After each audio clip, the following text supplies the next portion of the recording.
YouTube channel About Official. Video kali ini kita akan membahas terkait kapan sih pengumuman beasiswa unggulan keluar ya. Jadi banyak juga teman-teman kita yang bertanya, kapan sih beasiswa unggulan pengumuman? Nah, kita berdasar di tahun-tahun sebelumnya teman-teman. Jadi beasiswa unggulan itu keluar seperti biasanya itu mulai dari 1 minggu setelah penutupan sampai 3 minggu sesudah penutupan. Jadi jaraknya itu teman-teman 1 sampai 3 minggu. Oh iya, sebelum-sebelumnya saya tidak mengupload video teman-teman karena HP saya rusak. Nah, alhamdulillah hari ini saya buat video lagi dimana untuk menjawab pertanyaan teman-teman. Dan mohon maaf teman-teman yang tidak sempat saya balas chatnya satu persatu karena HP saya rusak. Bahkan banyak yang chat pribadi saya lewat WhatsApp, saya tidak balas karena WhatsApp saya dipakai oleh teman terdekat saya teman-teman.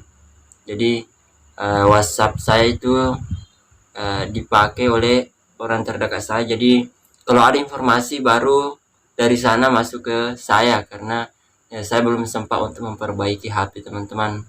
Apalagi musim-musim begini kita tidak boleh kemana-mana juga ya.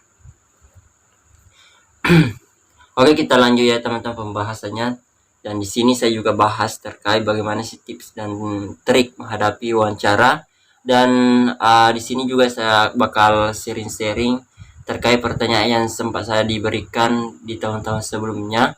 Dan di sini juga saya sampaikan nantinya ketika wawancara online ya.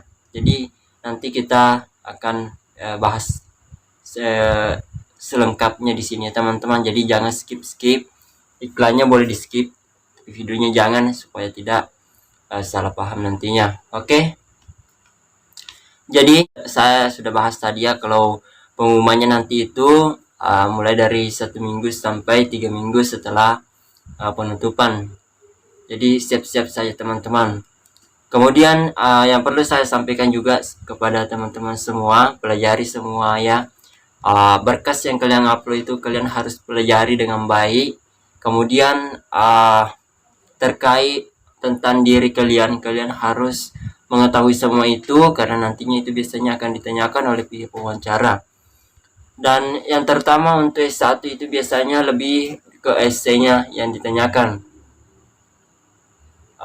Kecuali untuk S2 dan S3 karena S2 dan S3 itu dia ada proposal, sementara untuk S1 itu dia fokusnya ke jadi untuk S1 itu kalian harus pelajari essay kalian. Kemudian bukan cuma essay saja ya, apapun yang kalian upload nantinya itu kalian pelajari semua karena nantinya itu akan ditanyakan. Kemudian terkait juga masalah kekurangan kalian, kelebihan kalian semua harus ketahui semua itu karena itu biasanya akan menjadi bahan pertimbangan dalam pertanyaan. Maksudnya ini teman-teman, itu biasanya akan muncul dalam pertanyaan-pertanyaan yang dilemparkan oleh pihak pewawancara.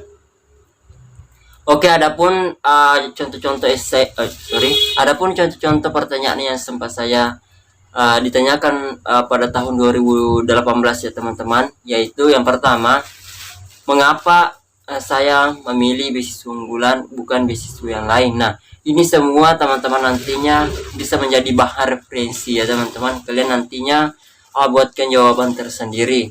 Kemudian pertanyaan kedua, mengapa saya harus dipilih oleh pihak beasiswa unggulan sebagai penerima beasiswa dan apa kontribusi saya ketika saya lulus di beasiswa unggulan tersebut.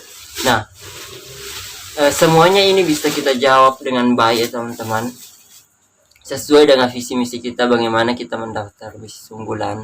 Nah, ketika kita menjawab ini, yang terpenting bahwa kita menjawab dengan baik dan benar dan penuh keyakinan dan menjawabnya dengan cara yang jujur, maka itulah membuat pihak beasiswa unggulan nantinya menjadi bisa memilih kita nantinya.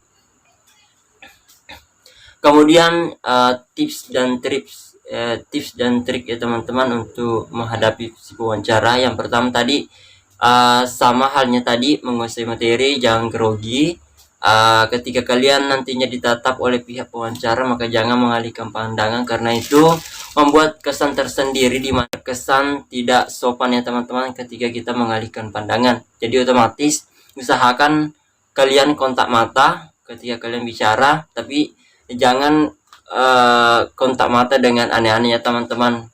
Kita kontak mata dengan sesuai apa yang kita lakukan pada saat itu. Artinya kita sopan ya teman-teman. Mungkin teman-teman juga ada yang mengatakan, Kak, bagaimana sih yang bertetapan dengan sopan atau tidak sopan? Nah, bisa teman-teman pelajari sendiri. Misalkan ketika kita ditatap kemudian kita menoleh ataupun kayak kelihatan risih seperti itu. Nah, itu semua bisa menjadi hal-hal yang tidak diperbolehkan bagi saya teman-teman. Jadi di sini betul-betul kita harus sesuai dengan bersikap ramah, sopan, seperti dengan budaya-budaya yang kita tahu ya teman-teman, yaitu salam, sapa, senyum, pokoknya semua itu bisa kita terapkan ya teman-teman. Dan oh iya, untuk tips dan trik bagaimana sih supaya kita tidak grogi. Kalau saya di tahun-tahun sebelumnya teman-teman, saya selalu latihan di depan cermin, dimana di depan cermin itu saya membuat pertanyaan tersendiri. Pertanyaan itu nantinya saya akan jawab di depan cermin. Nah, ketika saya jawab itu, maka otomatis saya bisa melihat diri saya seperti apa, bagaimana gestur-gestur tubuh saya, bagaimana perilaku saya di depan cermin saat menjawab. Nah, ketika seperti itu teman-teman, maka kita nantinya akan terbiasa menghadapi orang yang mewawancarai kita. Jadi kita tidak khawatir, tidak grogi. Nah, itu bisa dihindari dengan cara latihan seperti itu.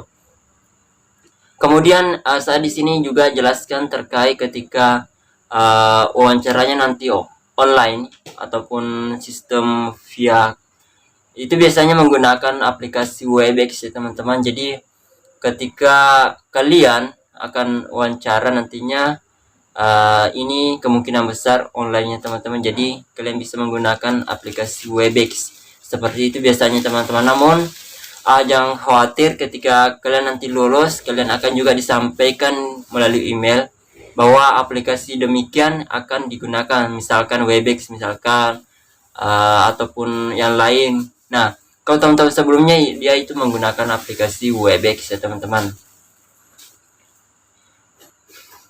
Jadi demikianlah video kali ini teman-teman, semoga bermanfaat untuk teman-teman kita semua, dan semoga semua teman-teman kita yang mendaftar, terutama teman-teman kita yang menonton di video kali ini, semoga kalian lulus dan perbanyak doa, terutama restu orang tua, karena di mana-mana pun itu yang paling utama adalah restu orang tua, karena hanya yang bisa menggetarkan arsy Allah hanyalah doa dan restu orang tua.